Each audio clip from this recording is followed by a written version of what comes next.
안녕하십니까. 저는 통일부 통일교육위원회 로스앤젤레스 협의회 정기영 위원입니다. 저는 한국군에서 사병으로 3년을 복무하였고 복무 기간 중에는 백마부대 일원으로 월남전에도 참전했습니다. 약대를 졸업하고 잠시 직장 생활을 하다가 미국으로 이민을 와서 다시 미군 2등병으로 입대하였습니다. 사병으로 복무 중에 약사 면허를 취득하고 약사 장교로 임관했습니다. 미국에 온 지 4년 후였죠. 대위에서 소령으로 진급할 때 약사 장교에서 정보 장교로 MOS를 바꾸고 주한 미 대사관 무관 등을 거치며 중령으로 퇴역할 때까지 32년간 미군에서 복무했습니다.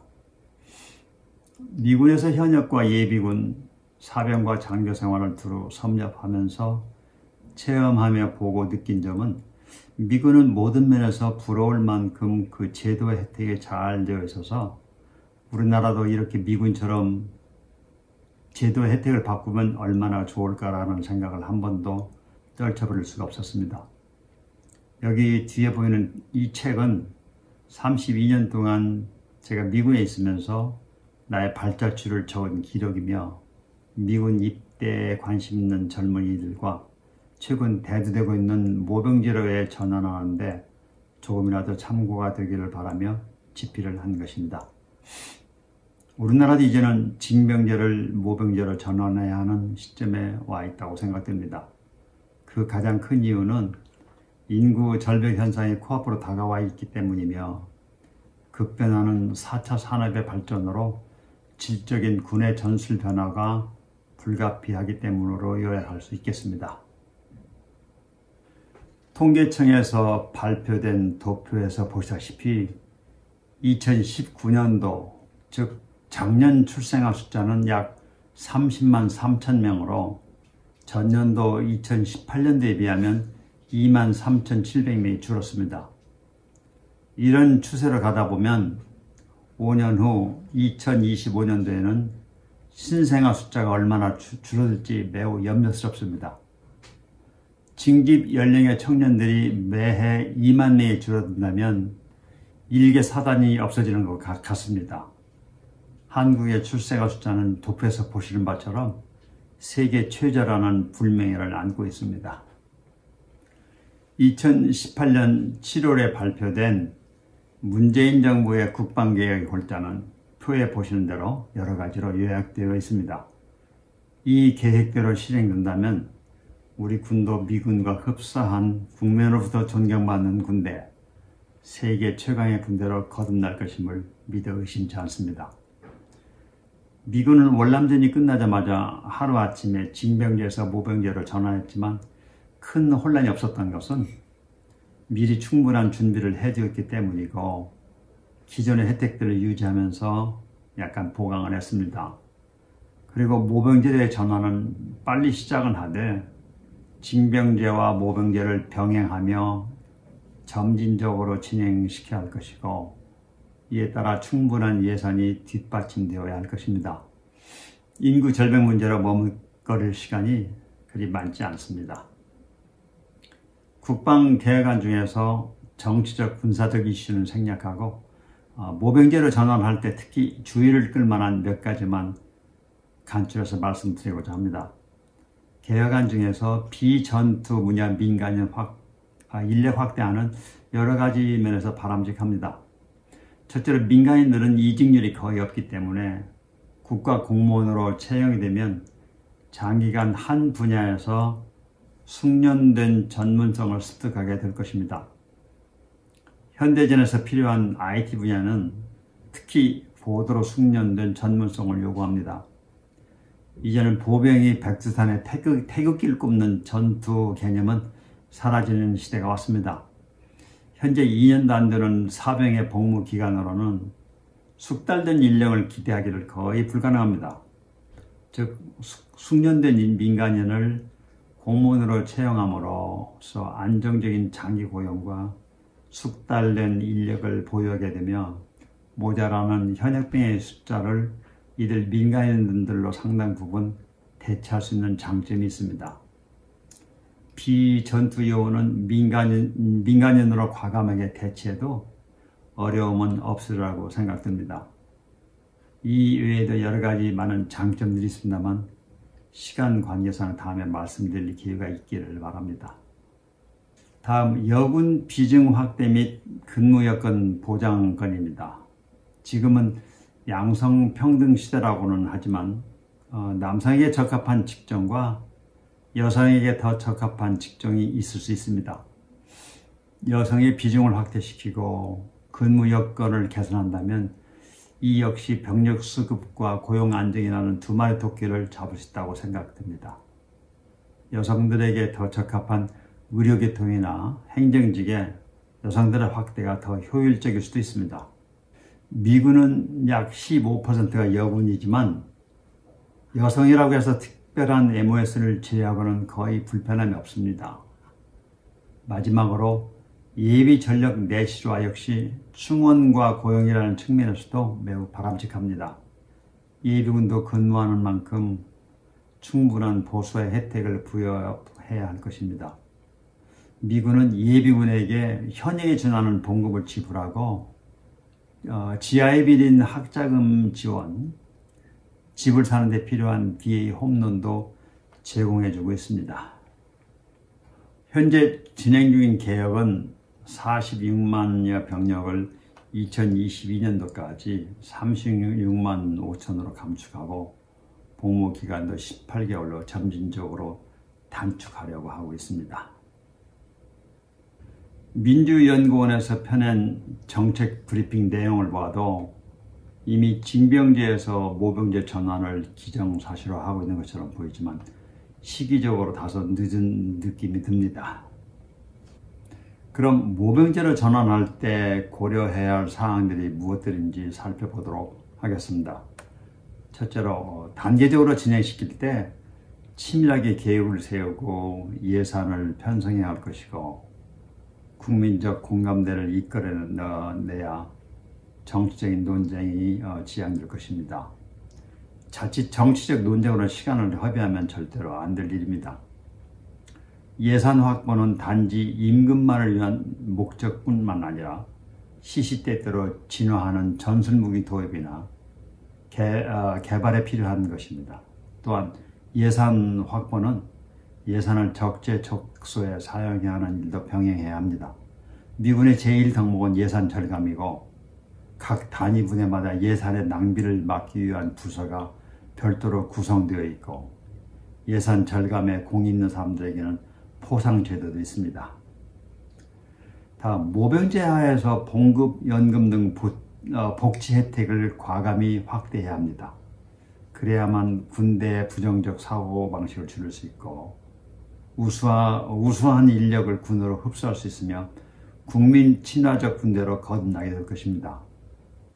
곧 이어 말씀드릴 미군 2등병의 봉급, 주거비, 수당 혜택 등을 보면 왜 미국 젊은이들이 군에 들어오기를 원하는지 잘 아실 수 있습니다.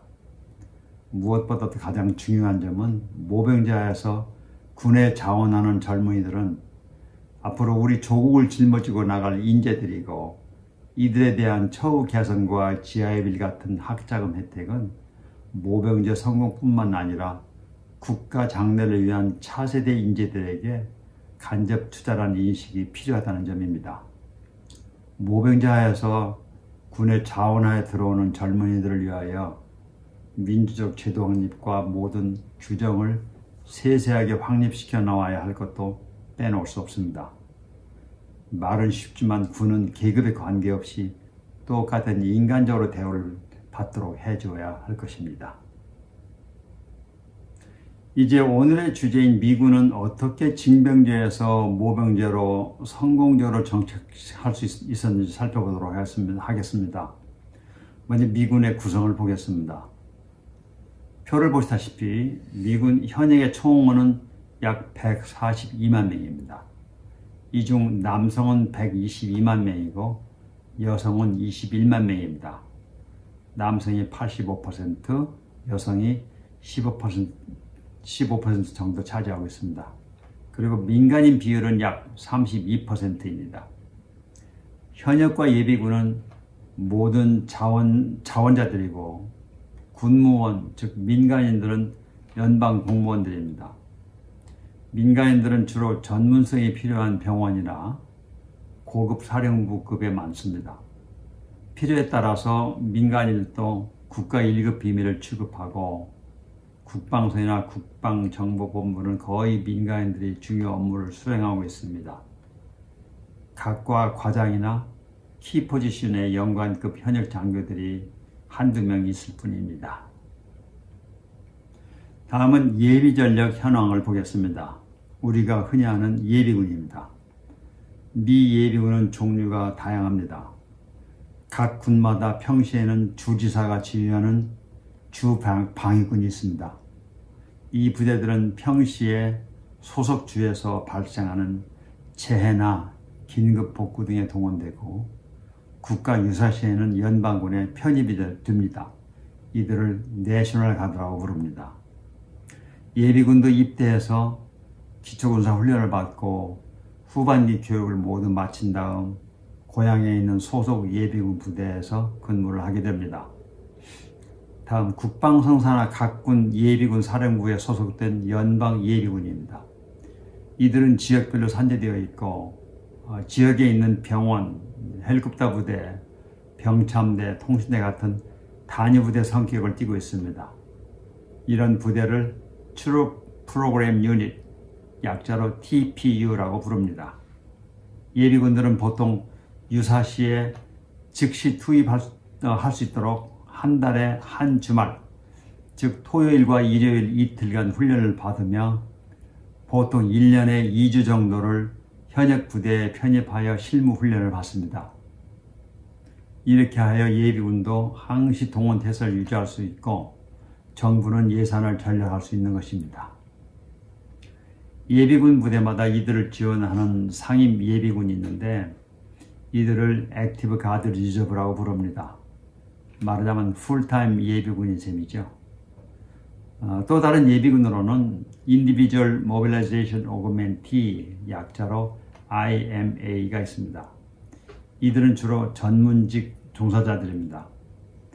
평시에는 소속 부대에서 연차 훈련을 받다가 유사시에는 소속 부대 일원으로 소집이 됩니다. 병원이나 사령부급의 이 포지션이 많습니다. 보통 연차 훈련은 내셔널 가드나 TPU처럼 2주 이상 소속 부대에서 실무를 익힙니다. 미국은 예비군이 훈련을 받으러 갈 때 그 기간 동안 직장에서 불이익을 받지 않도록 법으로 보호를 받습니다. 그럼 예비군은 무슨 혜택이 있기 때문에 예비군에 지원합니까? 내셔널 가드나 TPU는 정기적으로 매달 한 주말 이틀간 훈련을 하며 4일치 복목을 받습니다. 때가 되면 현역처럼 진급도 합니다. 본인이 원하면 현역으로 복귀도 가능합니다. 그리고 매년 2주씩 기성 부대에 입소하여 2주간 의무적으로 썸머 트레이닝을 실시합니다. 모든 훈련 기록은 훗날 연금 개선과 관계가 있습니다. 예비군들도 현역처럼 모든 혜택을 받지만 근무 기간과 계약에 따라 현역과는 약간 차이가 있습니다. 예비군도 20년 이상을 복무하면 퇴역군인처럼 연금과 의료 혜택이 있지만 연금 산출 방식은 현역 20년 근무자와는 약간 다릅니다. 현역은 20년을 근무하고 전역하면 다음 날부터 연금이 지급되지만 예비군으로 연금을 받으려면 20년 이상을 복무한 후 60세부터 연금을 수령할 수가 있습니다. 즉 20년 이상을 복무하고 60세가 되지 않으면 60세까지 기다려야 연금을 받을 수가 있는 것입니다. 연금 액수도 일생 동안 근무한 날수와 계급에 따라 다릅니다. 물론 GI 빌과 VA 홈런 등 혜택도 받습니다. 예비군은 파타임 군인이라고 생각하면 이해가 쉽고 60세 이후에는 현역으로 20년 이상 복무하다 은퇴한 군인들과 똑같은 은퇴 혜택, 예를 들면 연방정부에서 주는 의료보험, PX 가메스를 기지한 시설, 골프장, 헬스장, 병원 등을 이용할 수 있습니다. 다음은 구체적으로 미군의 현역 혜택을 보겠습니다. 보시는 바처럼 대략 큰 혜택만을 간추려서 말씀드리겠습니다. 미군은 매월 봉급, 주택, 식비 및 각종 수당을 받습니다. 이 도표는 2020년 3.1% 인상된 미군의 봉급을 보여주고 있습니다. 미군의 봉급과 각종 수당은 매년 인상되고 있습니다. 맨 하단 왼쪽 아래에 있는 2-1은 이등병을 가리키고 2-6는 하사입니다. 5-1은 소위이고 5-3는 대위입니다. 2는 enlistedman, 즉 사병의 페이 그레이드를 표시하고 5는 officer, 즉 장교의 페이 그레이드를 뜻합니다. 이등병은 입대하자마자 매월 1,602불의 봉급을 받습니다. 유일하게 이 봉급만 텍서블입니다. 봉급 외에도 보너스와 여러가지 수당이 있습니다만 이들은 세금이 붙지 않습니다. 보너스는 모자라는 직종 분야에 지원하는 사람들이나 처음 계약 기간이 끝나고 재계약할 때도 줍니다. 직종에 따라서 봉급의 5배를 주는 곳도 있고 재계약 보너스가 없는 직종도 있습니다. 그 외에 특별수당이 있고 이 특별수당은 종류가 또한 무척 많습니다. 모병이 어려운 직종이나 특이한 분야에 많습니다. 한국어만 할 줄 알아도 매달 외국어 수당으로 500불을 받고 다른 외국어까지 할 수 있다면 2가지 언어의 수당을 1000불을 더 받습니다. 낙하산을 타면 위험수당이 있고 의사나 치과의사, 간호사들도 봉급 외에 특별수당을 받습니다. 다음 장교와 사병의 주택비와 식비에 대해서 말씀드리도록 하겠습니다. 봉급 외에 미군은 2등병부터 계급에 따라서 그리고 부양가족 여부에 따라서 거주 지역의 집코드에 따라서 정해진 주거비를 받습니다. 도표 왼쪽 맨 위에서 보시는 바처럼 부양가족이 있는 2등병이 LA 한인타운에 거주할 때 2,772불을 받습니다. 여기에 매달 식비로 사병은 372불을 받고 장교는 256불을 받습니다. 유일하게 사병이 장교보다 많이 받는 것이 이 식비입니다. 이 표는 로스앤젤레스 지역 집코드 90005인 한인타운 지역에 거주하는 주택비 X입니다. 가족이 있는 사람과 없는 사람의 주택비가 다릅니다. 가족이 있는 2등병은 매달 2,772불을 받습니다. 이 도표는 장교주택비입니다. 부양 가족이 있는 소위는 3,123불을 주택비로 받습니다. 급여에 대해 정리하자면 미군은 기본적으로 봉급, 주택비, 식비를 받고 그리고 개인에 따라서 다른 수당을 받습니다. 다음은 현역이나 예비군이나 예비역들에게 가장 큰 혜택인 GIBill에 대해서 말씀드리겠습니다. GIBill은 군인들에게 가장 좋은 학자금 지원 혜택입니다. GIBill에는 초창기 GIbill, 몽고메리 GIbill, 포스트 911 GIbill 등이 있지만 처음 2가지 GIbill은 옛날 GIbill이라서 설명을 생략하고 포스트 911 GIbill에 대해서 말씀드리도록 하겠습니다. 이 포스트 911 GIbill은 학비, 주거비, 교재비를 지원하지만 복무 기간에 따라 차이가 있습니다. 앞에서 말씀드린 GIbill보다 이 포스트 911 GIbill은 혜택이 옛날 GIbill보다 혜택도 많고 액수도 많습니다. 2년을 복무한 군인에게는 경비의 약 80% 정도가 지급되며 사용하지 않는 금액은 가족들에게도 승계할 수 있어서 배우자나 자녀들이 사용할 수 있습니다. 이 혜택으로 많은 군인들이 제대 후 학교에 가서 걱정 없이 대학이나 직업교육을 마칩니다. 또한 복무 중에도 학자금 지원 프로그램이 있어서 많은 군인들은 복무 중에도 부대 안이나 근처에 있는 대학에서 학점을 취득합니다. 이렇게 할 수 있는 것은 일과 시간 이후에는 일반 직장처럼 출퇴근이 가능하고 군 복무를 할 때 학교를 다닌다면 근무처에서도 많은 편의를 제공해 주기 때문입니다. 저는 사병으로 병원에서 근무할 때 이브닝 시프트에 일주일에 4일을 일하고 3일을 쉬었습니다.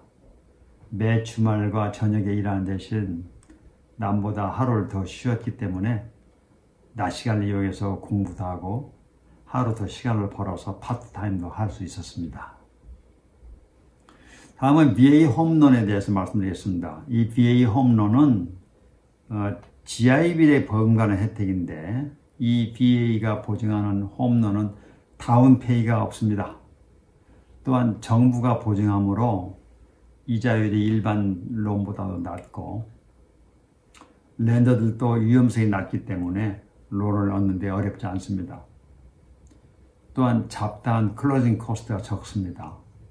이 홈런은 90일 이상 군복무를 하고 명예 제대를 한 군인들은 누구나 자격이 있는 아주 큰 혜택입니다. 다음 휴가에 대해서 말씀을 드리겠습니다.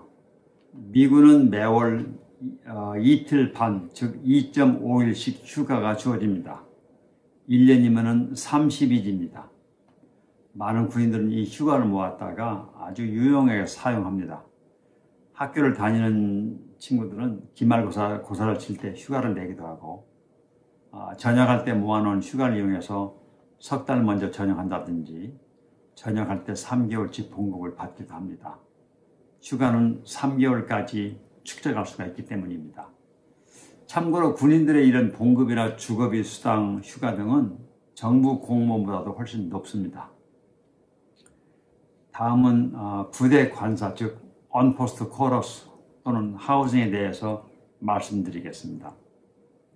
모든 군인들은 싱글일 경우 막사에 거주하거나 가족 있는 군인들은 부대 내 관사에 거주할 수 있습니다. 2등병이라도 관사에 거주할 수 있으며 부대 관사 사정에 따라 약간의 우선순위는 있을 수 있습니다. 관사는 일반 아파트보다 거주 환경이 훨씬 낫습니다. 또한 가족 수에 따라서 2베드룸, 3베드룸을 받게 됩니다. 관사에 살게 되면 주택비로 충당이 되지만 전기, 가스, 물세 같은 유틸리티와 프로퍼티 텍스는 없습니다. 또한 부대에서 가구도 무료로 빌려 쓸 수가 있습니다. 보통 부대 안에는 국방성에서 운영하는 유치원부터 고등학교까지 있기 때문에 자녀 교육이 더 편리하고 이 학교들은 또한 교육 환경도 우수합니다. 부대 내에 살면 헌병들이 수시로 순찰을 돌기 때문에 안전하고 교통사고도 거의 없습니다. 관사가 없거나 본인이 원하면 영유에서 생활을 할 수도 있습니다. 여러분도 아시는 바처럼 카미사로나 PX를 이용하면 많은 전략이 됩니다. 밖에보다 보통 10% 이상 저렴하고 세일스 텍스가 없습니다. 부대 내에 있는 다른 상업시설에서도 세일스 텍스를 받지 않습니다. 어느 부대에 배치가 되어도 쇼핑몰 같은 상업시설이 되어 있고 자급자족하는 도시 기능을 갖고 있습니다. 다음 퀄리티 트레이닝에 대해서 말씀드리겠습니다. 군에서는 수시로 재교육 또는 한 단계 높은 교육을 시켜서 항상 높은 수준의 질을 유지합니다. 새로운 기술이 개발이 되면 또한 또 그 기술을 습득하기 위해서 또 위탁 교육도 보냅니다. 이렇게 수준 높은 곳에 일을 하다 보면 전역하게 되면 자연히 취직도 용이합니다. 다음 재계약에 대해서 말씀드리겠습니다. 리업이라고 부릅니다. 미군은 보통 처음 3, 4년 계약이 끝나면 특별히 적응을 하지 못한 경우를 제외하고는 보통 다시 근무 기간을 재계약합니다. 이렇게 함으로써 군인들의 일정한 질적 수준을 유지하고 비적성자는 진급을 못한다든지 하여 자연히 도태하게 됩니다. 재계약을 할 때는 직종을 바꾸거나 새로운 임시 등을 선택할 수도 있고, 충원이 안 되는 직종은 보너스로 유혹하기도 합니다. 즉 리업은 재계약을 뜻합니다. 다음, 군은 매우 그 연금 혜택이 좋다는 말씀을 드렸을 줄 알습니다. 모두가 아시는 바처럼 미군은 20년을 근무하면 은퇴가 가능하고, 연금은 가장 높았던 계급 연봉의 50%가 지급을 받습니다. 연금은 1년에 2.5%씩 쭉쭉 되는 셈입니다. 은퇴 이후에는 현역처럼 모든 대우를 받습니다. 군부대 시설에서 숙식을 하고 군용기를 이용하여 해외여행을 다니기도 합니다. 가장 좋은 점은 가족들도 건강보험 혜택을 받는 것입니다. 다음, 소셜 리스펙트. 이거는 사회에서 어떤 대우를 해주는 것인지 이것에 대해서 말씀을 드리도록 하겠습니다. 현역으로 복무하는 군인들은 사회적으로도 많은 사랑을 받습니다. 홈디포나 로고스 같은 곳에서는 제대 군인들에게 10% 할인을 해주고, 아이합이나 유명 체인 레스토랑에서는 항시 디스카운트를 해주기도 합니다. 이런 곳에서는 재향군인의 날에는 무료로 식사를 제공해 주기도 합니다. 이처럼 군인이라면 비행기도 우선 탑승시키고, 비즈니스 자리가 나면 군인들 그리 안내해 주기도 합니다. 이런 군인에 대한 우대가 강한 국가를 만들어가 봅니다. 다음, 커뮤니티 코오퍼레이션에 대해서 말씀드리도록 하겠습니다. 부대 안은 자급자족할 수 있는 소규모 도시 기능을 갖고 있는데, 따라서 이 부대 안에는 군인 커뮤니티의 결속력도 또한 대단합니다. 어려움을 당한 가족 돕기 단체가 있고, 부대 안에서 생활하는데 불편함이 없을 정도로 제도가 잘 되어 있습니다. 부대 내에 많은 민간인들이 일을 하고 있지만 군인 가족들을 우선 채용해주고, 주말에는 여행을 갈 수 있도록 캠핑카도 대여해 줍니다. 부대 내에 있는 체육시설 등은 아주 잘 갖춰져 있고, 필요하면 군 변호사로부터 무료로 도움도 받을 수가 있습니다. 다음, 예비역의 혜택에 대해서 살펴보도록 하겠습니다. 예비역의 혜택은 첫째로 롱텀 헬스케어가 있습니다. 군 복무 중이나 그 이후에 건강이 나빠졌을 경우, 또한 부양해 줄 수 있는 가족이 없는 경우에는 돌봐줄 수 있는 사람을 딸려서 장기 의료 혜택을 받을 수 있는 것이 이 롱텀 케어 헬스케어 베네핏입니다. 케어기버 서포트는 복무 중에 얻은 장애나 질병은 전역 후에 복무 중에 얻은 사유로 상해연금을 신청할 수 있습니다. 증상에 따라서 등급을 정해서 지불해 줍니다. 다음, 예비역에는 데스 베네핏이 있는데, 제대 군인들은 사망 시 데스 베네핏으로 300 내지 796달러를 장례 보조비를 받습니다. 복무 중에 사망한 경우에는 그룹 라이프 인슈런스로 보험금을 지급받게 되고, 근무 중에 입은 상해금은 사망 시까지 지급해 줍니다. 포스트 911 GI Bill for College 프로그램은 앞에서 설명한 대로 충분히 이해하실 수 있기 때문에 간주하고 생략하겠습니다. 다음, 라이프 인슈런스는 제대한 후에도 제대 군인들을 위한 생명보험 혜택이 있습니다.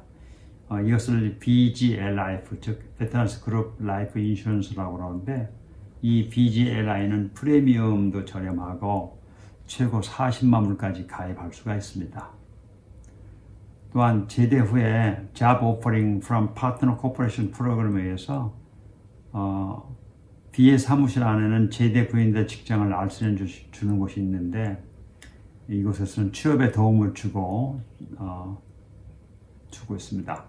BA에는 이들을 위하여 많은 사회 기업들과 취업 알선 관계를 맺고 있습니다. 다음 로컬 거버먼트 베네핏은 주정부나 또 지방정부에서도 재향군인에게 주는 혜택들이 있습니다. 가장 좋은 또 혜택 중 하나는 VA 하스피탈 유스인데 이거는 일단 전역하고 나면 본인의 하나여 가족들이나 배우자는 혜택을 못 받지만 본인의 하나여 VA 메디컬 센터에서 무료로 병원을 이용할 수가 있습니다. 다음 VA 세메트리 베리얼 즉 국립묘지 안장을 할 수 있는 혜택입니다. 이것은 사망 시에 VA 세메트리에 붙일 수 있는 혜택이 있으며 이때는 모든 그 장례 절차를 도와줍니다. 다음 Status Changes to Reservist 제대 후에는 다시 현역으로 복귀가 가능한 것도 큰 장점입니다. 그러나 같은 계급, 같은 직종이나 복귀는 약간의 제약이 있을 수 있습니다. 이상은 연방정부 차원에서 제공하는 혜택이지만 지방정부에서도 제공해주는 소소한 혜택들도 있습니다. 캘리포니아 주에서 주는 혜택들은 다음과 같습니다. 많은 연방정부 혜택들처럼 주정부도 캘리포니아 베테란스 베네핏 프로그램, 즉 캘리벳 베네피스 프로그램에 의해서 혜택을 제공합니다. 자세한 내용은 캘리벳 사무실에 문의할 수 있으며 이런 프로그램들이 있다는 것을 소개해 드립니다. 첫 번째로 캘리포니아 베테란스 홈 프로그램입니다. 이는 주 전역 8곳에 있습니다. 이곳은 전상자나 고령자들을 돌봐주는 곳으로 직접 의료진들의 도움을 받는 양로병원 같은 곳입니다. 또한 팜앤홈 론 프로그램은 베테랑들의 그 자립을 도와주기 위한 것인데 농업용으로 땅을 구입하려 할 때 10만 불까지 대출을 해주며 주정부 지원 홈론도 있습니다.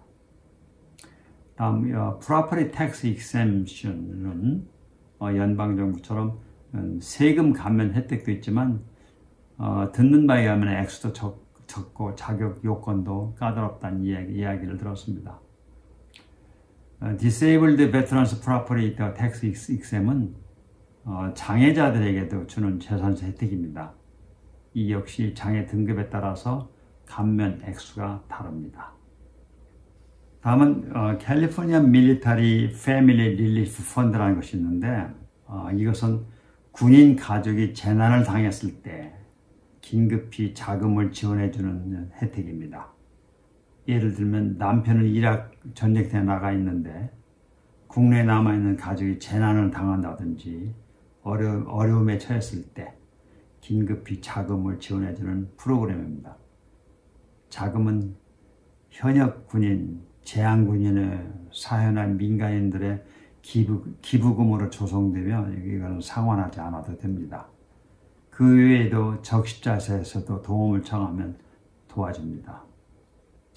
다음 Motor Vehicle Registration Waiver 프로그램은 DMV에서 원하는 베테랑들에게 베테란스 로고가 붙은 번호판을 제공해주고 복무 중에 장애 판정을 받은 베테랑들에게는 등록서를 감면해 줍니다.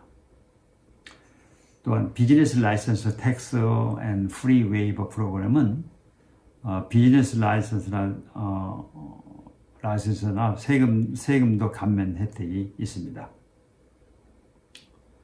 베테란스 엠플로이먼트 프레퍼런스는 연방 정부처럼 주정부에서도 베테랑들에게 고용 시에 가산점을 줍니다. 큰 혜택 중에 하나죠. 주정부 공사 발주나 공사 계약에서도 베테랑들에게는 가산점을 주어서 계약에 유리하게 또 해주는 프로그램도 있습니다. 다음 College Tuition Free Waiver for Veterans Dependents.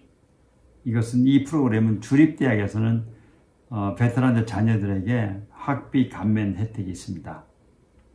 자녀들에게 학자금 어려움 없이 대학까지 공부를 시키려면 군대를 가는 것도 참 나쁘지 않습니다.